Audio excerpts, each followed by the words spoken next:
Good morning friends.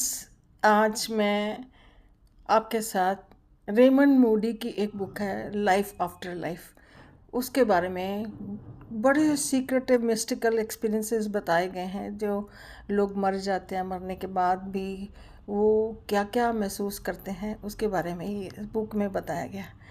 तो ये बहुत इंटरेस्टिंग फैक्ट्स हैं। तो सबसे पहले मैं आपको बताना चाहती हूँ कि जब हम ज़िंदा होते हैं तो हमारी दुनिया ही अलग होती है। इमीडिएट मरने के बाद क्या होता है, कुछ केसेस के जो व्याख्यान है वो मैंने इस टॉपिक में लिए हैं। जो लोग मौत के नज़दीक पहुंच चुके होते हैं वो बताते हैं कि उनको दर्द तब भी महसूस होता है, मौत के समय भी दर्द महसूस होता है, दर्द ख़त्म नहीं होता।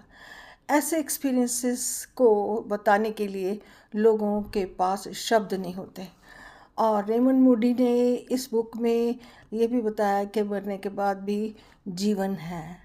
उनका ये बताना कि जब कोई इंसान किसी बीमारी से ग्रस्त होता है तो मरते समय भी दर्द चालू रहता है। ये फैक्ट्स उन लोगों के लिए कहे गए हैं जो मर चुके हैं, उन्होंने ये बताया है। और उन्होंने इनकी टेस्टिमनीज़ को इकट्ठा करके सारी ये बातें बताई हैं और फिर वापस आ गए और इन लोगों ने अपने एक्सपीरियंसेस को शेयर किया कि आउट ऑफ बॉडी जाके उनको कैसा महसूस होता था।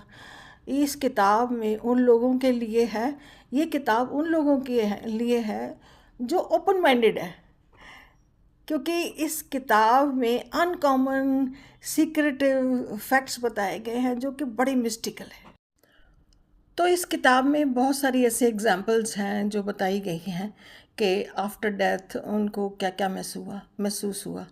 तो आज मैं आपको सिर्फ एक एग्जांपल बताऊंगी कि एक औरत का जो केस है, उसने अपने बारे में बताया कि मुझे डॉक्टर्स ने डेड डिक्लेयर कर दिया था। वो कहती कि जब मैं हॉस्पिटल में थी तो हॉस्पिटल वालों को पता था कि मेरे साथ क्या गलत हुआ है। मेरे डॉक्टर ने मुझे लिवर स्कैन के लिए भेजा क्योंकि दवाइयों के असर से मेरे को एलर्जी थी, मेरे को दवाइयों से एलर्जी थी। तो डॉक्टर मेरे को दवाई कोई भी देने से पहले टेस्ट करते थे थोड़ी डोज देकर। तो कोई उस टेक्नीशियन ने उनको थोड़ी डोज देकर टेस्ट करना चाहा तो उनकी बॉडी ने कुछ रिएक्शन शो नहीं किया। तो डॉक्टर ने फिर उनको कहा, अपने टेक्नीशियन को, कि अपना ट्रीटमेंट चालू रखो।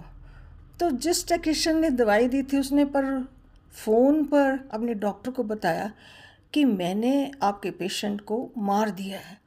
लेकिन वो औरत समझ रही थी, सुन रही थी, उसकी सारी बात सुन रही थी, लेकिन वो कहती कि मेरे को पता था कि मैं अभी मरी नहीं हूँ।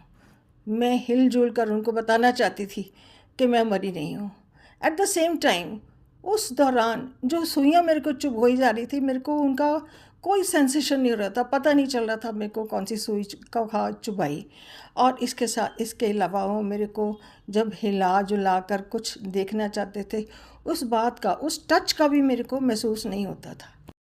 तो दोस्तों, आने वाले जो टॉपिक्स होंगे मेरे वीडियोस के, तो मैं इसके ऊपर बड़ी अनहोनी बातें बताऊंगी जो बहुत इंटरेस्टिंग है कि हम मर कर भी ज़िंदा रहते हैं और हमारे साथ क्या क्या होता है और हम क्या करते हैं। Thank you.